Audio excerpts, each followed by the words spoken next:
on, everybody. This is the music I used to make fun of. Thank you. All right, so this is Adventure Games Then and Now, and thank you guys all for being here. I would briefly like to introduce our panelists. This is Troels Pleimert, our moderator.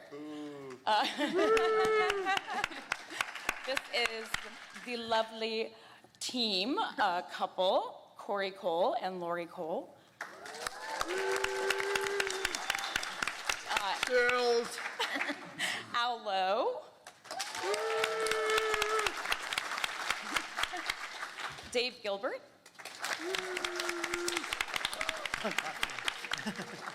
Our lovely, beautiful voice actress, Ivy Dupler.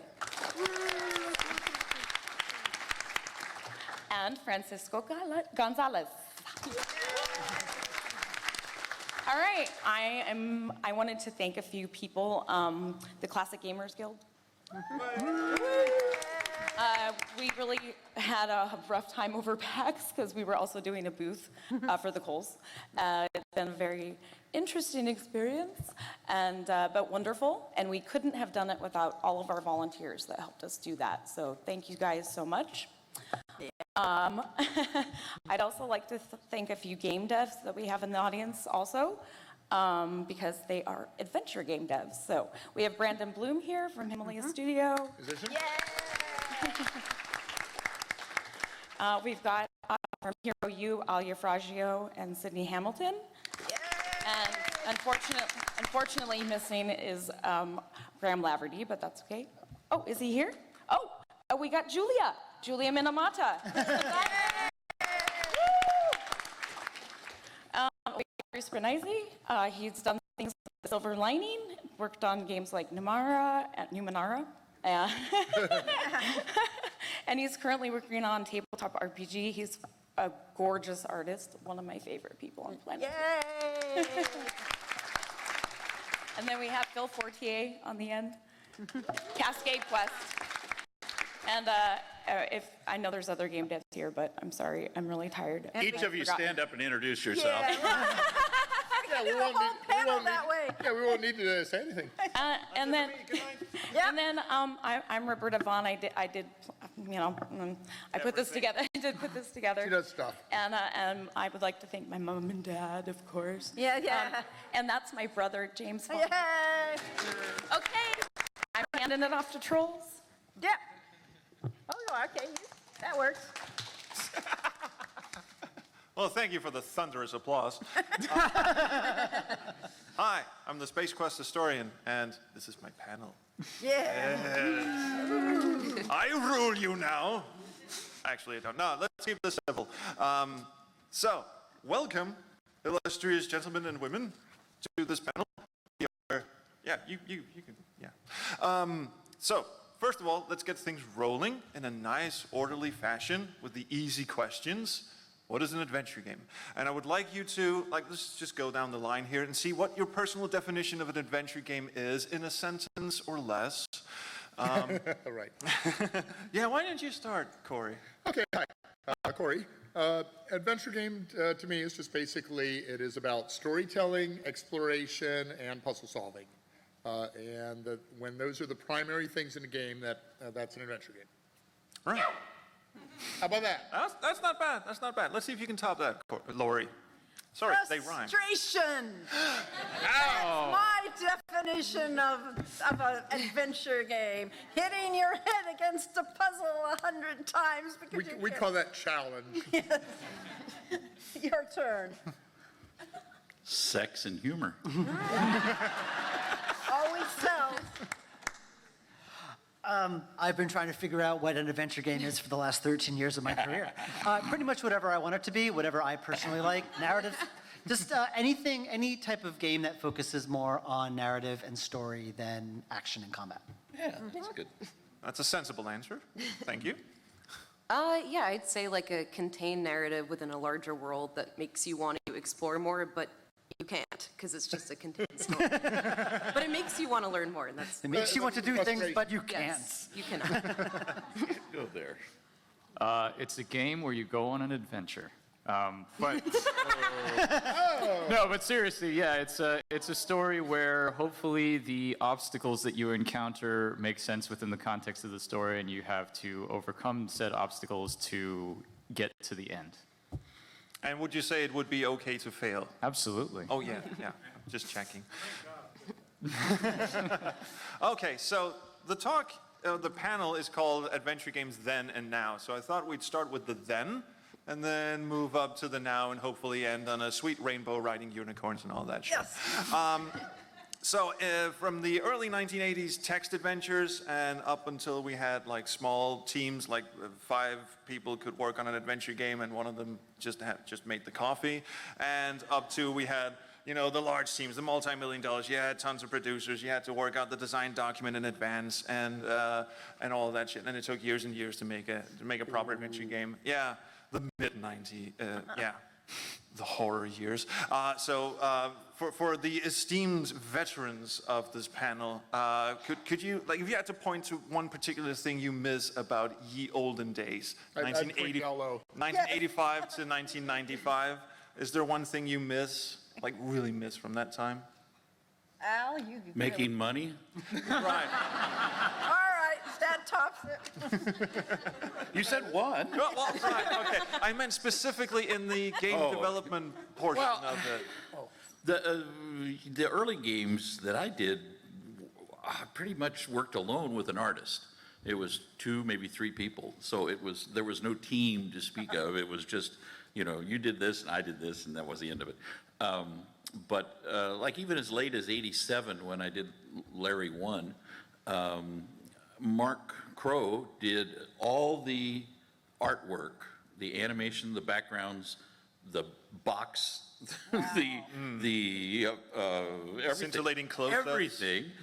Scintillating close-ups, yes, in 1 month of time while he was working full-time on Space Quest. So think of that. That was how much art was in a game. It was so big it wouldn't fit on one 360K floppy. So you miss like having one central person in charge of like the visuals and like just the small team environment?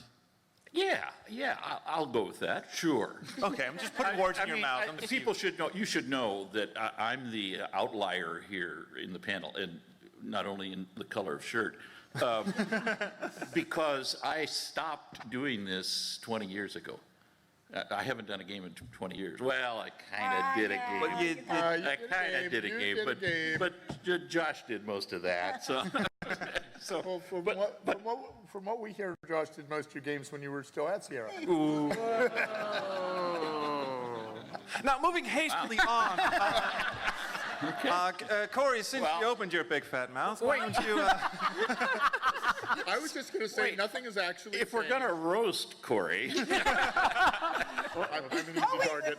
Really. I was going to say, nothing's actually changed because Mark Crow did all his graphics for Larry 1 in a month back in '87, and Mark Crow is now doing pretty much all the graphics for Space Venture, and he's only been Space working Venture, on it yay! Yeah. what is it, seven years now? So he's only been working. We don't for talk about that part. 7 years, 1 month. They're kind of the same order, almost the same order. It is coming out. Yeah. Honestly. Awesome. No, awesome. It's the games people expect much more now, and it's just the art is harder. Okay. Well, your all. turn. What's it? You know, what did What's you it like? like? Oh, what I like. Liked? Working at Sierra was a roller coaster ride. I mean, there were some awesome moments working with amazing people, and somebody asked what was the most exciting time. For me, one of the most exciting times I had at Sierra was about 2 months into there when I was working in the SCI interpreter, and I managed to draw a little block and get it to move across the screen. Success. And That's what success looks like. on the Atari ST. Yeah. Right. and I was installing Space Quest 1 on an Atari ST emulator, and lo and behold, up comes the name Corey Cole, and I was like, holy shit. We should get him on a panel. I used to be a programmer.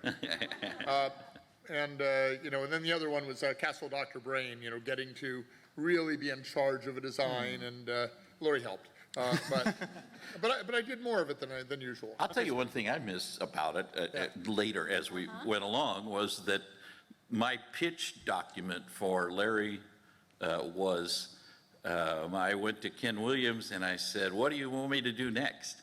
And he said, I don't know, what do you want to do? And I said, I don't know.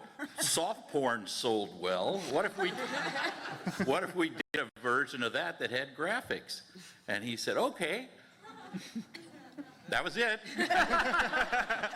So it was like easy pitches. That was the document. Yeah. It was much harder by '88. When we proposed Heroes Quest, we had a 2-page pitch. And the second page of it, Lori drew in crayon and colored pencil. And that was our characters of the game, which, just by the time we actually got to making the game several months later, were all gone. There are the centaur, the archer, and was it a giant? There was an elf. An elf, centaur, archer, and an elf, and what was the other one? Human? No, there was a human. Human, elf, centaur, and the. Oh, no. And the gnome were the characters in Hero U that you never saw, Heroes Quest. That you never saw because it turned out we couldn't actually do any of that. But the first page consisted of 2 columns. One is how this is like other Sierra games and what's new here and how this is different from other games and how you can sell this game. And that was what Ken liked. He didn't care what the game was about. He cared about this will sell to my audience. Yes. Yeah, So exactly. that was it.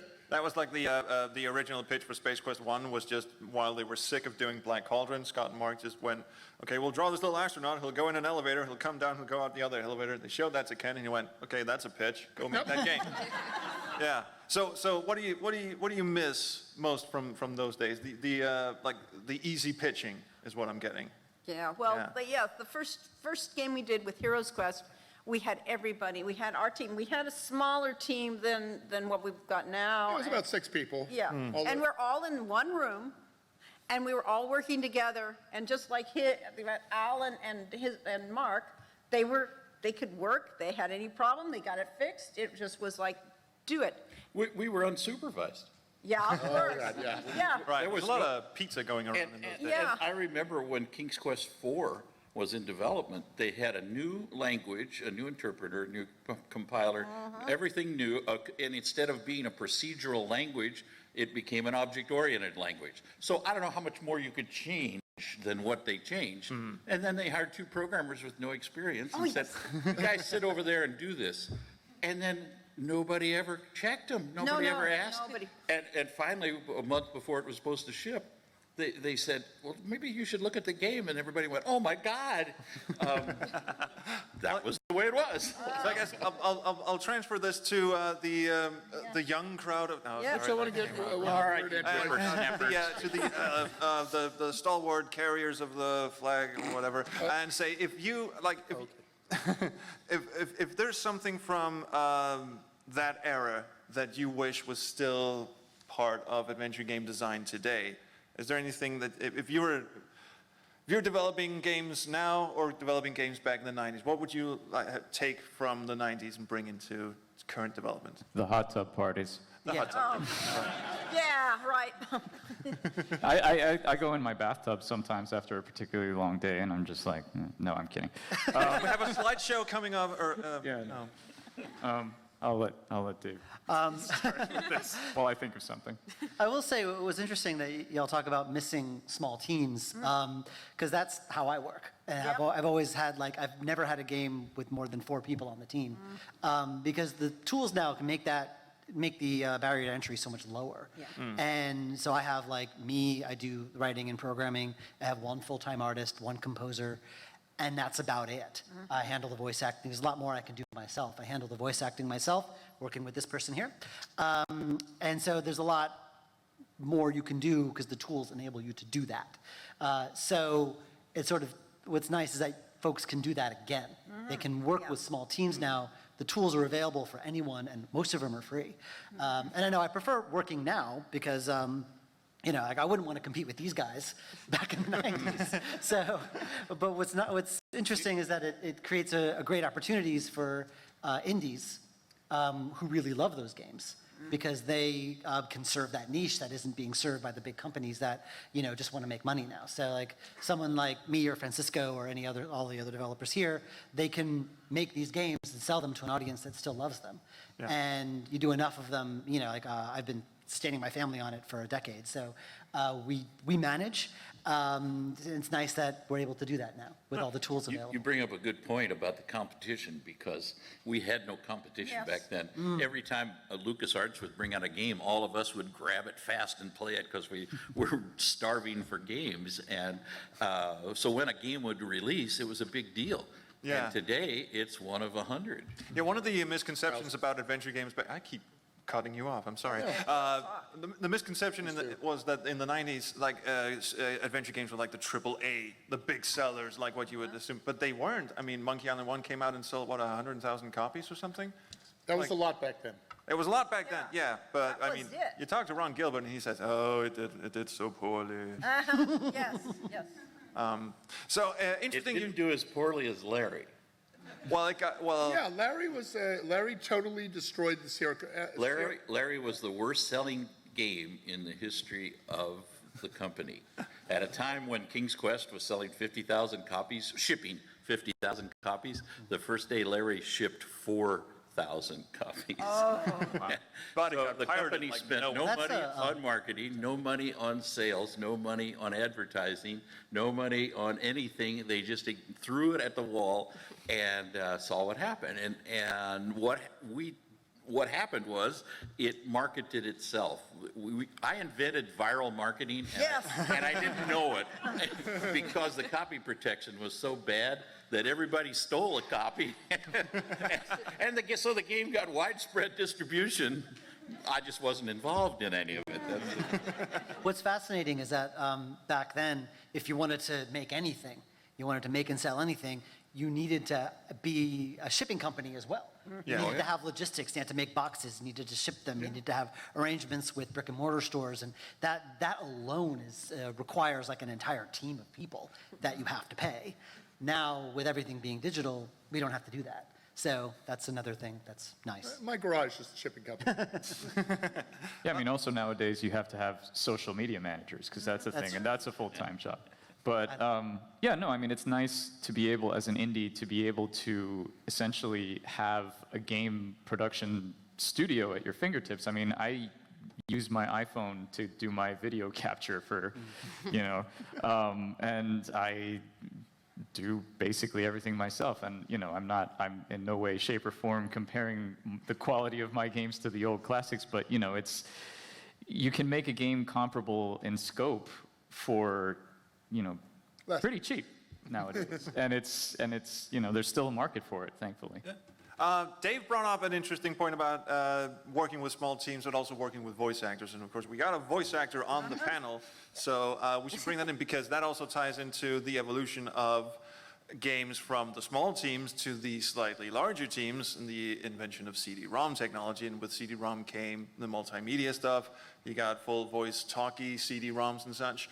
And now we're in a position where, like, if you put out a game and it doesn't have voice acting in it, there's a certain amount of people, none of you, of course, but there's a certain amount of people who go, reading? Screw that.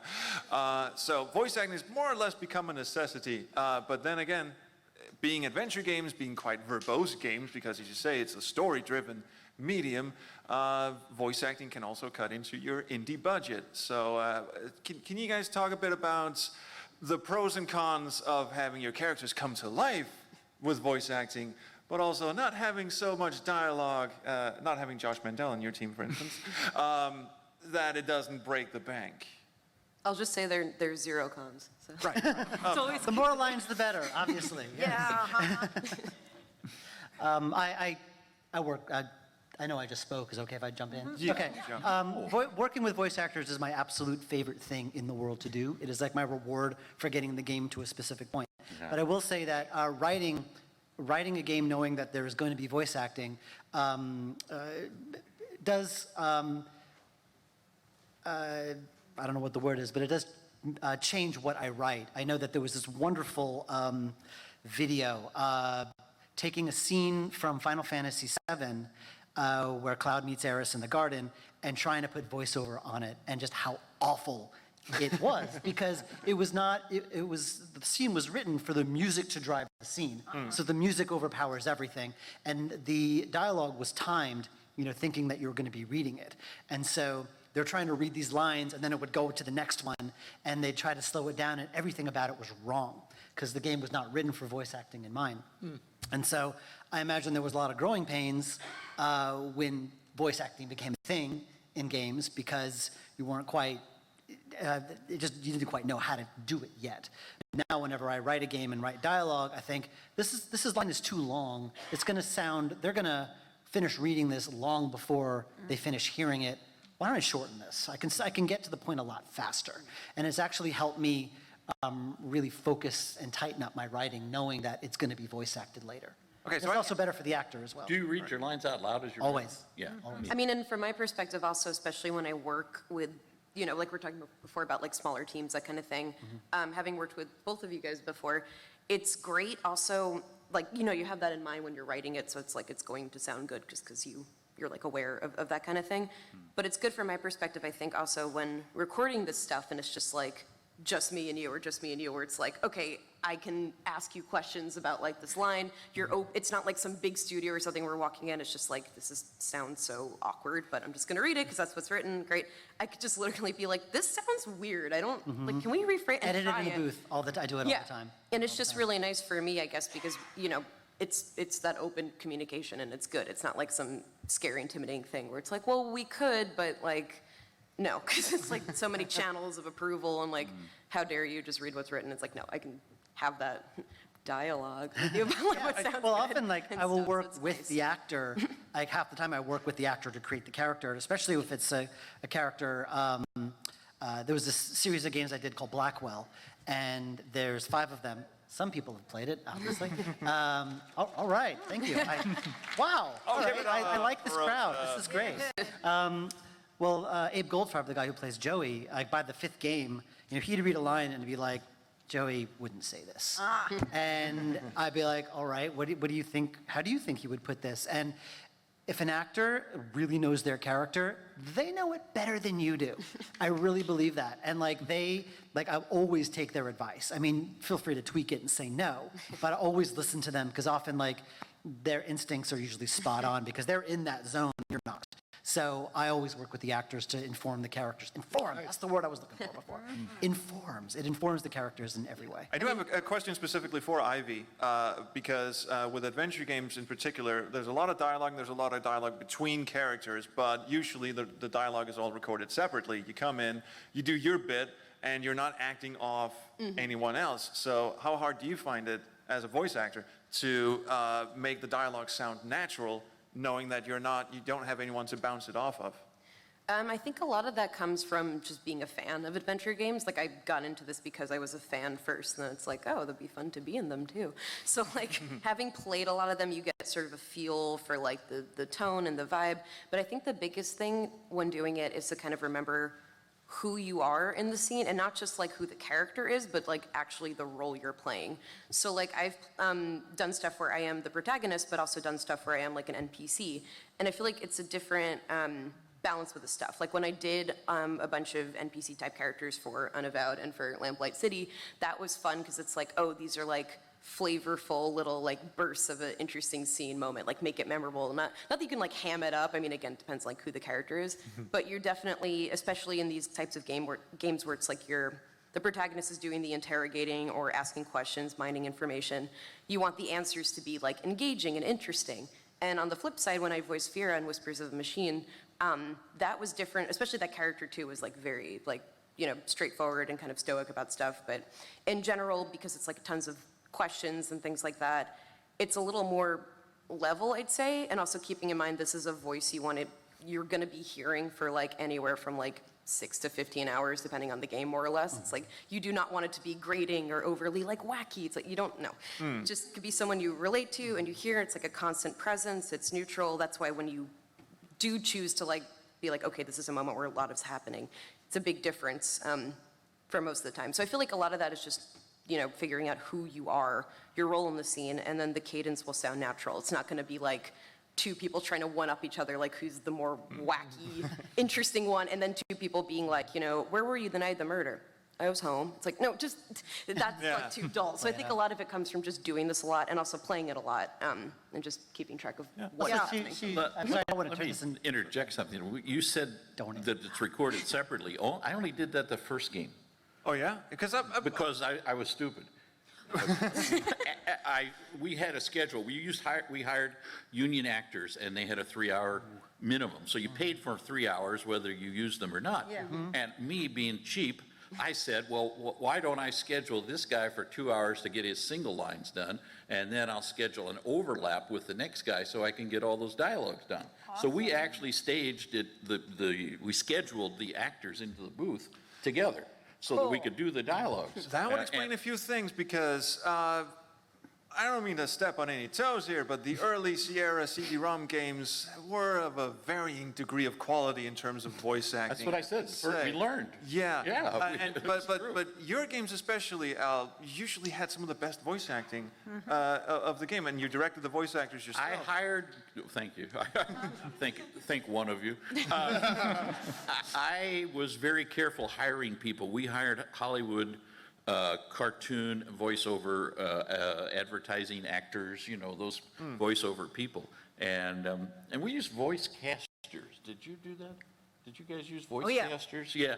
They, it was a company that knew all the talent. And when I'd say, well, it's going to be this guy that does this thing and he's this way and this other thing. Oh, no, he would be good for that. And they'd bring in 5 or 6 guys and then I would listen to them and then. So the scheduling, I'm trying to say, the scheduling is important, and if you can do dialogues together, it's a lot better than. Yeah, if you get someone else to do it, that helps. No, I was going to say that yours must have come later than the first CD that Sierra did, because we did the voices. We had all the amateur voices for the first CD for King's Quest. Because I did the Snow Queen in that, and they were hiring people, just pulling people from the company, and we went to a hotel and did stage casting, you know, see whether the voices, and Roberta typecast me as the villainess, I think. But yes, working with voice actors is magical. Yeah. It is just one of those special moments. It's one of the best moments when you're doing a game, especially when you hear your characters come to life. So in Quest for Glory 5, we had wildly diverse characters, and we had the character of Wolfie, who was supposed to be, you know, he was a canine, but he was from India, and he was modeled after the Indian in Short Circuit. Yeah. And he spoke like that with these really weird, disjointed lines of logic. And the voice actor comes in cold because there was no time. They took the script right from there, and he nailed that voice from the first line and could read that cadence that's off, and they were never written for just dialogue. They weren't just little sentences. They were little paragraphs of how he's explaining things, and he had it. And that moment of magic. And then the guy who was doing Orestes, who had this pirate accent, I mean, I'm sure he could do that in his sleep. But when you hear those lines spoken, they become real. And it just is so amazing when that happens. Yeah, I just wanted to add as a note, I mean, I share the sentiment too, as like the game's writer hearing the voices the lines performed for the first time is magical. And it also depends on the project too, because like what I like to do personally when I direct the actors, since I kind of have an idea of what the line should sound like, I'll provide the other end while they're in the booth. Yes. Like the first pass through, for example, you know, I'll play the other character that they're playing against. And if I'm recording a character that I've already recorded and I remember what they sounded like, and like I'll do my best, not like an outright like impression of them or anything, but if they had a particular cadence or something that they used in a dramatic scene or something, I'll try and replicate that to try and push it to sound as natural as possible. I would love to stay on this topic forever, but The voice acting panel now. Okay, let's That's do what it. this so is. moving on. We don't want to move on. Let's get into actual game design. Well, I hear shouts from the audience. You'll get your time. Don't worry. Moving forward. in the early days, again, this is then and now, so I have to, in the early days, adventure games. Early days. Yes, and that's exactly the sort of sentiment I was looking for. You got stuck on a puzzle, you were stuck for months. There were even some talks that maybe you guys were encouraged to make your games a little more difficult than humans should normally have to endure, because then the longevity of the game. Or hint books. I'd like to argue about that. Okay. Yes, please Because do. I thought it's not- Roberta's games were too hard. I thought James Jensen's games were way too hard. For me. I mean, not yeah. for you, maybe, but I couldn't play them. I was, Played so, other Sierra games? so when I designed a game, I tried to make it easier. I wanted people to see not only the jokes at the beginning, but also the funny stuff at the end. And I tried to get it to be playable through. I failed, you know, but It's okay to my fail, goal. Al. It's okay to tried. fail. Yeah. Yeah, that's something I'm, you know, it's only taken me 40 years or so, but I'm just starting to realize, yeah, it is okay to fail. And we keep writing things where basically, you know, that are very, very, Monkey Island kind of got us into that frame of mind where you cannot make a mistake that actually matters. There's always a way back. And I'm just now starting to think that, you know, maybe it's okay to dead end the character. Maybe it's okay to let them fail as long as you let them know that they failed. Because we got restarts, we got replays, we got save games and stuff like that. Failing is not necessarily the end of the world. But that said, Lori and I also went out of our way to make games, you know, puzzles that were fair and that we felt were easy and that the player could figure it out just from context within the game. And we were flabbergasted in the last few years to hear from players that said, oh my God, your games are so hard. I said, we thought we made the easiest games ever. Yeah, I know. Yeah. Well, that's the, in the current climate also, you now have walkthroughs and game facts, and you can look up Let's Players on the internet, hello, who also play and make fun of all your games. And the attention span for being stuck on a puzzle is way, way shorter than it was back. I mean, my friend Jess, who started the first ever Space Quest fan site, Roger Wilco's virtual broom closet, was famously stuck on that stupid glass shard puzzle in Space Quest 1 for 7 months. Wow. And and nearly blew a gasket when he figured it out. No, he didn't have a hint book, and there was no such thing. So There was no thing, So yeah. you were literally. I mean, right now you can speed run Space Quest 1 in like 20 minutes if you know exactly what you're doing. But back then, Well, don't forget to pity the poor game designers, because when we're designing a game, you know, you think you are trying to do puzzles. Think about the poor game designers, because we are trying to come up with puzzles, and we don't want to do the same puzzles that have been done over and over and over again. We want to do something really clever. Lori and I spent 6 months working on the lock-picking. 6 months, year. Well, at least 6 months, working the lock-picking puzzle for Hero U. And after 6 months we bought, you know, gear puzzles and stuff that we could put together and try it. And after 6 months of that, we decided that, you know what, that if we really make this a real puzzle, it's going to take people too long to pick every lock in the game. There's too many locks. And we went back to the Quest for Glory thing of saying, what's your skill level? Is it good enough? You pass. at least you didn't so- do the poke a hole through the keyhole, newspaper slide under the door kind of no, puzzle. no. Because Okay, that's been done before. It is, but it's really cool. I mean, there's a reason The it's been done. first time. It's cool. That is why today is so much better, because I don't have to be stuck on that frustration level. My frustration is very low for adventure games, but I want the story. I want to play the game, and that's what Ron Gilbert was such a genius when he brought out Monkey Island, because his thing is, you do not want to frustrate the player. Frustration may be fun for a first few times you're trying until, and that time of day, that time of the thing, there were no hint books except a month afterwards, or worse, the 6 months after, or there's no internet. That kind of frustration we don't need in our lives. It's fun once, but nowadays you get to get to the game. You get to the end. You get to have the fun and the experience, which is what we're trying to do, is to let the player win. Yeah, and if only LucasArts had held on to Ron Gilbert's philosophy by the time they got Yes. to Escape from Monkey Island, Right. that would have been so much If they better. understood the thing, that whole point. I was so disappointed. I did Larry games and people yelled at me. Reviewers chastised me for making the games too difficult, dying too often, all that stuff. So Larry 2. I made Larry Good 5, game. and I said, yeah, nobody's going to die in this game. And I made a way for it. No death, no way you could lose.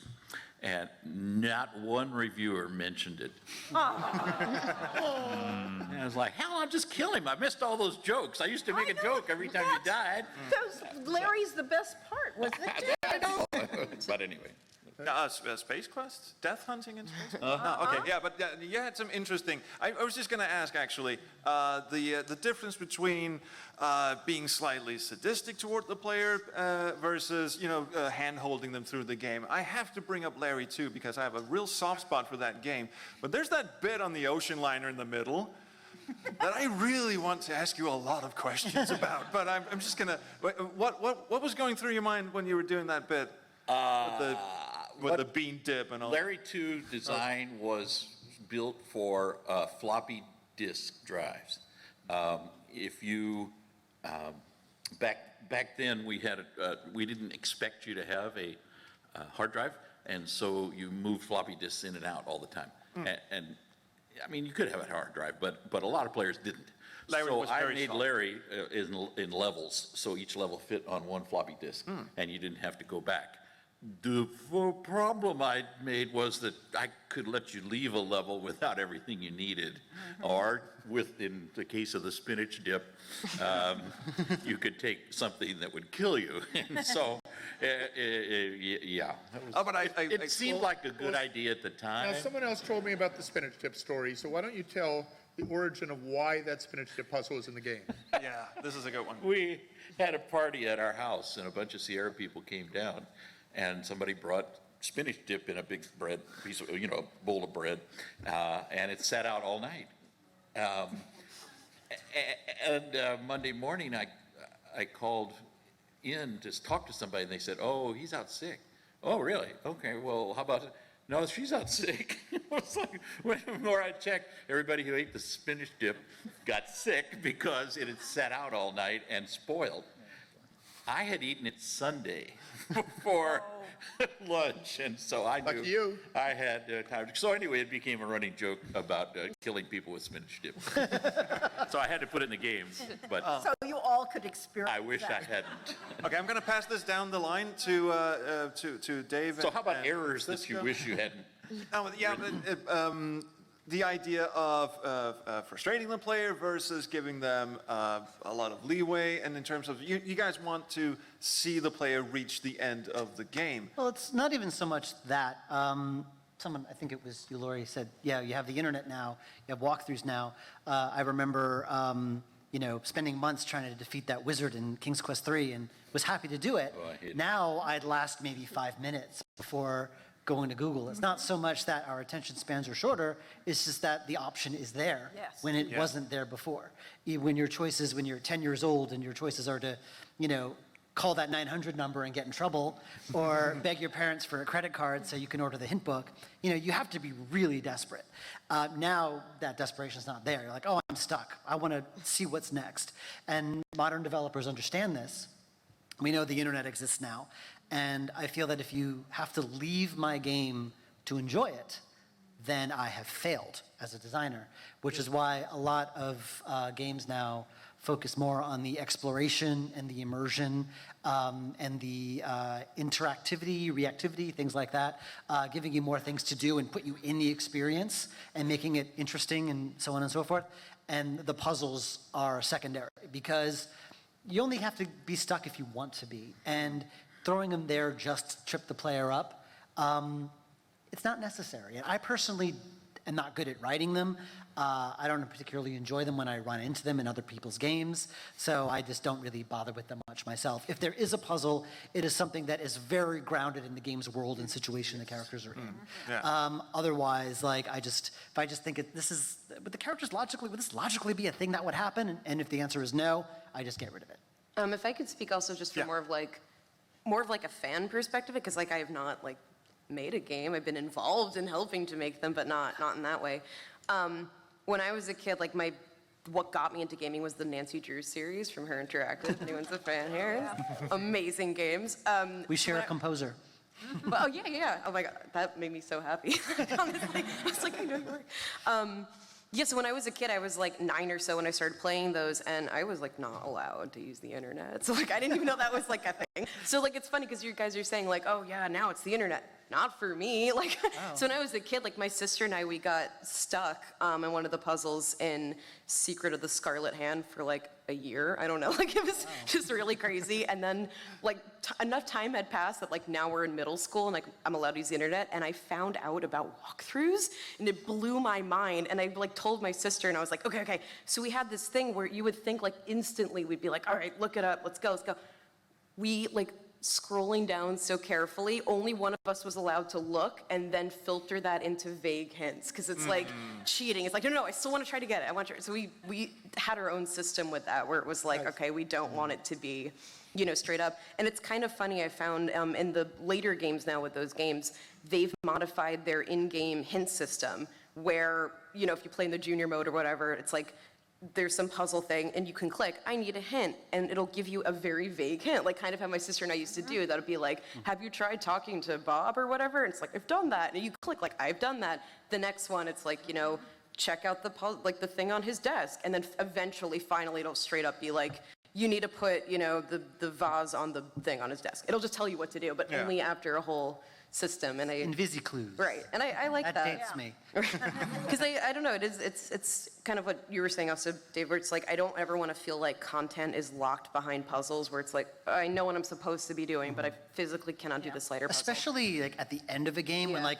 it's a climax, like things are like Yeah, coming to a head, you're excited, and then it's like, no, here's a puzzle, and you're stuck. Right. And there's like nothing more Right, frustrating. or it's like I know what I'm supposed to be doing. I just don't have time for this. So it's good also, I guess, when it frustrates me less also when the puzzle feels organic to what's happening, like you're using specific like abilities or techniques or skills or something learned in the game. It's like, okay, I'm uncovering lore as I get closer to solving the thing, rather than just being kind of arbitrary. So, Can I just yes, chime in a little bit? Sorry, Troels. because I love you so much, Thank you, you can Troels. talk. I just wanted to say, I personally as a designer, I always struggle the most with puzzle design because of that very reason. It's like you want to put in puzzles that don't halt the gameplay. You want to have puzzles that are more organic, and I generally tend to design puzzles that are more grounded in logic, or if you pick up a crowbar, you're going to use it to pry open a door, not to combine it with, chewing gum and make a grappling hook or whatever. So as a result, most people who play my games are like, oh, the puzzles are easy. So, it's a very fine line to walk. I've recently been thinking a lot more about puzzles as obstacles rather than puzzles, like incorporate it organically, like Ivy said. Like, for example, how many times have we seen the adventure game puzzle where you need to get into some place, but there's someone guarding the door and they make you go on a fetch quest to get something. And usually there's no real explanation for it. But, that's a perfect opportunity right there to develop the character, to develop the world, to do something that makes sense or reveals a little bit more of the story. I went one step further in my last game, Lamplight City, which is a detective game. I just didn't have an inventory. Thank you, Troels. I didn't have an inventory because I was like, this is a detective game. The focus is investigating crimes. I'm not going to be combining sticks and string to make fishing rods. I'm just going to call someone, like if there's something in a drain, I'll call somebody to open the drain, and because I want to solve the mystery. It's tricky. I still don't know. I can tell you exactly how you make a puzzle. A puzzle is you're looking at a plumber, and he's got a bunch of pipes. And he's got to go around a corner. So the joints in the pipes, those are the puzzles. Your story is the pipes, and you got to get around that corner. So you find that this is a place where it makes sense that the adventurer, the hero, is in a position where he can solve a problem for someone. And so he is the joint in the pipe that allows it to get around the corner. So when you find those places where you have a natural break in the story, you have a natural thing that a bystander could come into the story and help someone with, that's what you put the puzzle in. And it's not really a puzzle, it's just a story event that is where the player is in charge. Could I say one more thing? Right. You just reminded me of something. it's always good to try to incorporate like gameplay mechanics into puzzles. I know but it's also important to listen to feedback if the puzzles suck, but it's also important to parse the feedback in the right way to make sure that the feedback you're getting is actually what they want. In the first few Blackwell games, there was a notebook mechanic. I thought, okay, she's a detective type character. The inventory is clues.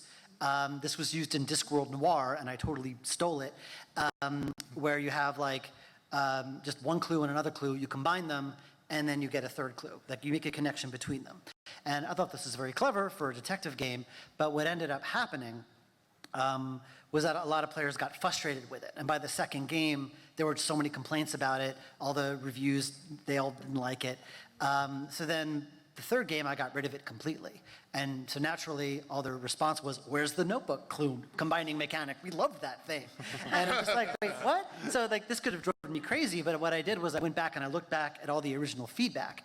And it wasn't so much that they didn't like the notebook interface, they didn't like how it was being used. Because if they see, person hates puppies, dead puppy, they've already made that connection in their head, so they don't really think to take that step of telling the game to make that connection as well.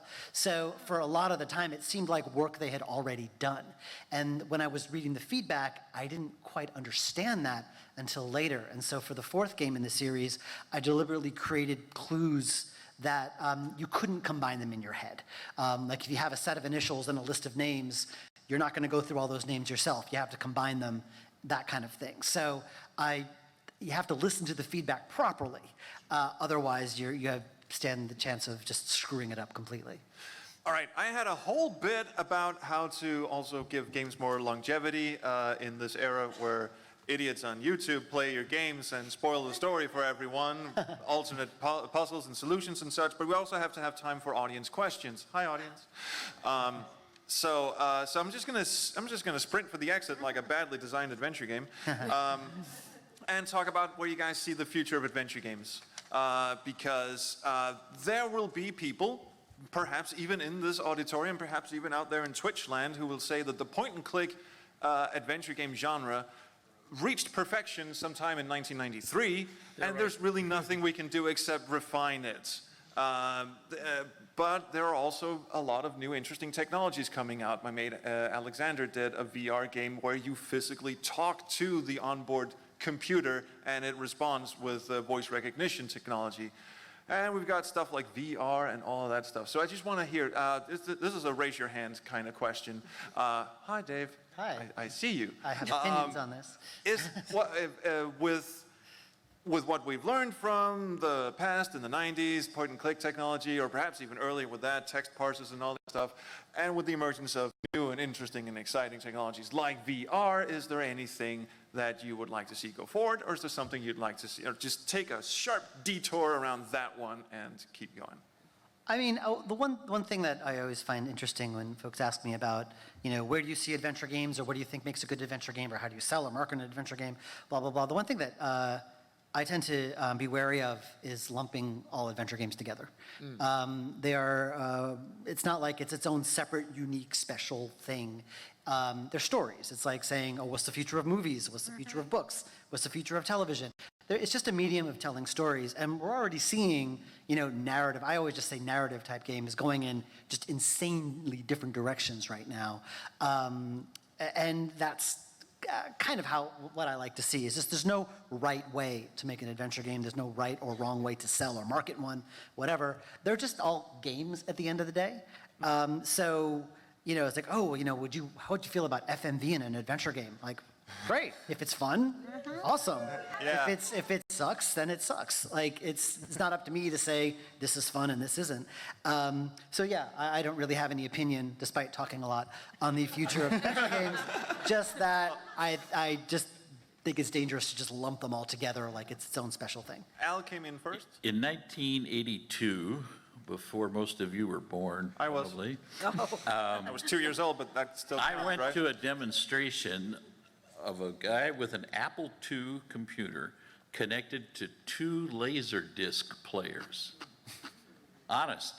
I mean, and when I saw it, for some reason, the demonstration that he did worked fine and it was okay, but it triggered a thing in my brain that said, I think someday, and my goal always was this, to have myself be the star of a movie.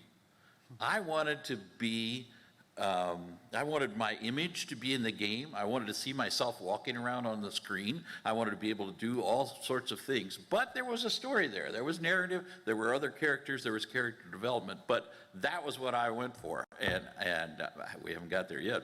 But I would like to see people be the protagonists of their games. And I tried it once with the last game I did a scan. You could load a scan of a picture into the game and put your face in my game, and you could load a sound file, a wave file, and put your voice in the game. But it was so primitive. I just did it because I thought if I don't do it, I'll never do it. And you know the way it worked out, I never did it. So that's anyway. That was my vision, was to see myself as star of a movie. Corey. I was going to say that once upon a time, maybe even still, I used to read books. These things, No, what are those? paper, Kindle, or whatever, and they tell stories. And there's more than one book. There's more than 100 books. There's more than 100,000 books. Okay, so the future of adventure games is unlimited because, we keep telling, even if we say we're telling the same story over and over, we aren't. So every fantasy adventure game is its own unique thing, every science fiction one, and just like, movies have such high budgets, they don't make as many movies as they do books. But, adventure games are about telling stories, and there's a lot of stories to be told. And, what makes them into games instead of just a story is, as Al says, customization, having choices, and having your character have agency. And if you can put yourself in it, that's awesome. But even if you can't, there's so many stories to be told that there will always be more. Yeah. Right. Ivy. Something like I'm personally excited about is how stuff like Google Home and Alexa and things like that can help with voice games where that's like the primary interface. Says the voice actor. Yeah, personally I'm excited about that. I did a cool game that came out, I think, like later last year or early this year, called The Vortex by Doppio Games. That is this really cool thing that you can do on like Google Home and Alexa, where it's just a voice-activated adventure game, and it's really neat. So it's a lot of stuff that, honestly, in some ways, is kind of full circle because it is very much like walk forward, or it's like kind of like the text input stuff, but just like there is an optional screen that if you have like the Google Home screen thing, like it can do stuff with that. But it's designed to be played primarily with voice, and it's interesting too because it utilizes for the main communication, you're like on a spaceship. So it's like the Google Home or Alexa voice is the one that, is talking to you, almost like GLaDOS and Portal kind of thing. But my role in it is like you're on this spaceship and you uncover these audio logs, and it's like, what happened to the crew? I'm like the captain of the ship, and spoiler, didn't end so well, so because it's abandoned. So it's like you uncover all the audio logs and it pieces together like the narrative and the story. It's like little radio plays almost. And I found it really interesting because it's like, sounds like really nice high production value and stuff, and really great writing. Someone involved with like No Man's Sky wrote it and stuff. It's like, it's really good. I thought that was just a cool thing. So And what you really want is Alexa creeping you the fuck out in your own home. Yes, yes. So I'm excited to see if like more things like that, kind of like radio play, audio adventure type stuff. It's a cool kind of thing. Saint Noir is a new game. Nolan Bushnell is promoting, who created Atari and Chuck E. Cheese. There's a game called Saint Noir that's all Alexa based. And you do your, ask questions of people, by voice and so on. And then instead of the automated Alexa voice, it is all professional voice actors responding. And they're, walking around having conversations. So you get to listen in on these and interact with them and try to find out what's gone on. And especially as thousands of branches. Francisco, where do you see the future of adventure gaming? Is the point and click the definitive type, or is there something cool around the corner that we should be looking forward to? I actually really don't know. I mean, I think that narrative games are never going to go away. We're always going to have adventure games in the sense that you're always going to have story-based games. I mean, the point and click formula is basically sort of still being refined, I guess. I mean, there's different versions of it as well.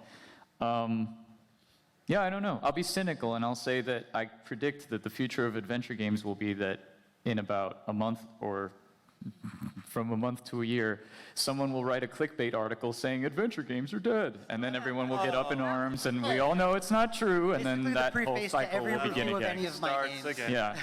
So. Not dead, everyone. Journalists, anyone? Stop it. We've heard it. Well, basically, we're all waiting for the holodeck. I mean, yeah, okay. we Oh, all right. want to play in the holodeck. We want to do, I was just talking to somebody today, how about a VR Tron? I mean, go into that Tron world, and this is where we are, first person, we are the character. Yeah. So that's really the way we're going to eventually get to go. Yeah, but I'd have to get up off the sofa. Well, Yeah, I actually was messing around with the VR set recently, and I played the new Blade Runner movie put out like a little interactive experience where you were in the world of Blade Runner and you got to do like a little investigation thing, and it was really cool. And I was like, I'd love to see a full game like this. So yeah, we'll see how that goes. Last word from Corey? Well, actually, it's a shame we didn't have time to take any questions from the audience, but Yeah, well, I was actually going to say, if we have like some quick questions from the audience, there are microphones on the other side of the aisle. If you can form an orderly queue, no shoving, no shooting. the only thing in the way of VR games right now is not enough installed base, and basically there's no money in it. and VR, actually. Excellent. The A VR queue of thing, two And the people. technology's bad. Two-person queue, cool. Ask yeah. the question. Oh, there's three. There's three, okay. Oh, yeah, we're three. Yeah, Anything we have before? to. Dave, sit down. No, 1 minute I'm just each. kidding. Yeah, 1 minute each. Yeah. Go? Go ahead. Okay. Hi. So I think that one of the best parts of adventure games are like the little jokes and Easter eggs in them. Thank you. The remake of Quest for Glory, the VGA one, there's the part where you're walking through the forest and all of a sudden you hide behind a tree and Earl from Dinosaurs comes through. So is there like any Easter egg or joke in any of your games that is really your favorite? Al, can you answer that? Because you've had a few. Or the best joke ever? Oh, yeah? Oh, okay, Al. Al Eufratio in the What audience. is it? What? Wow.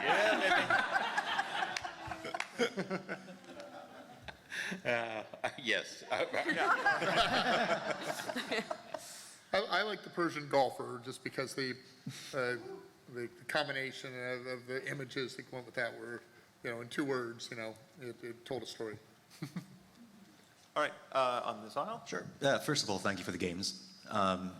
So complement to the previous question, thinking about all the games that you've shelved over the years because you couldn't make them for some reason, is there any specific technology that you could wish into existence, short of the holodeck, that would let you pull those back off the shelf? Make game button. I want the company management that will take chances. Yeah. Because every game that got shelved is because they wanted a sequel or some, do it again because it sold well last time. So the game management can take chances. That's the button we need. That's technology. All right, over to this aisle. All right, Al, you touched on something that's very dear to me. I play adventure games. Where did you? There's no Oh, harassment sorry, here. sorry.